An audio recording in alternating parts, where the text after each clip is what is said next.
9 अगस्त 1925 की रात कांकोरी स्टेशन की खामोशी में एक विशाल क्रांति की आहट सुनाई दे रही थी। एक तेज रफ्तार ट्रेन लखनऊ से महज 15 किलोमीटर की दूरी पर थी। तब उसके अंदर क्रांतिकारियों ने चुपके से अपना खतरनाक मिशन शुरू किया।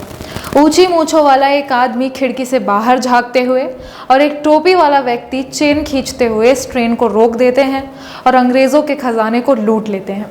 ये कोई साधारण डकैती नहीं थी, यह भारतीय स्वतंत्रता संग्राम की एक महत्वपूर्ण घटना थी, जिसे इतिहास में कांकोरी कांड के रूप में जाना जाता है। यह घटना भारतीय स्वतंत्रता की लड़ाई में एक मील के पत्थर के रूप में जानी जाती है। इस निडर योजना को अंजाम देने वाले वीर, जिनमें राम प्रसाद बिस्मिल, चंद्रशेखर आज़ाद और अशफाक उल्लाह खान जैसे नाम शामिल थे, जिन्होंने अपनी वीरता और बलिदान से एक नई क्रांति का द्वीप जलाया। आइए इनकी कहानी में गहराई से उतरते हैं और जानते हैं कि कांकोरी कांड ने स्वतंत्रता संग्राम की दिशा को कैसे बदल दिया। नमस्कार, मैं पीहू आपका स्वागत करती हूँ गोल्डन हिंद में। 1920 के दशक की शुरुआत में भारतीय स्वतंत्रता संग्राम ने एक नई दिशा पकड़ी, जब 1919 में रोलेक्ट एक्ट और जलियांवाला बाग हत्याकांड ने पूरे देश में गुस्से की लहर दौड़ा दी।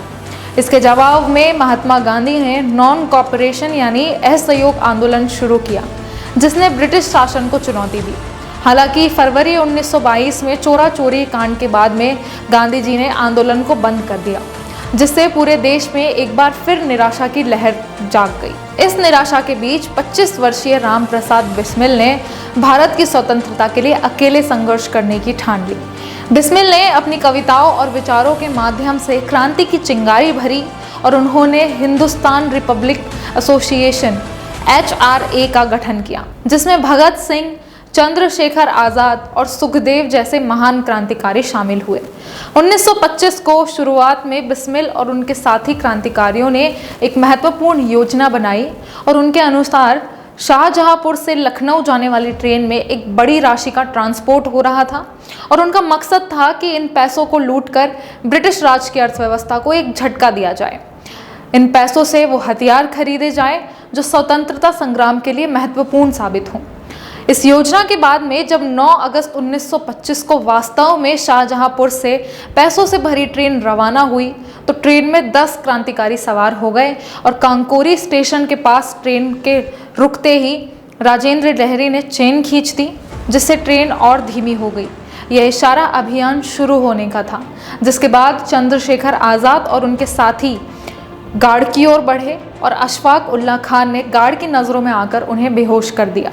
इसके बाद में उन्होंने तिजोरी को ट्रेन से बाहर पटरी पर फेंक दिया। सभी साथी अपनी सफलता देखकर बेहद खुश हुए और पटरी पर पड़ी हुई तिजोरी की ओर आगे बढ़े और जब उन्होंने तिजोरी को खोलने की कोशिश करी तो तिजोरी खोलने में उन्हें कई कठिनाइयां आई।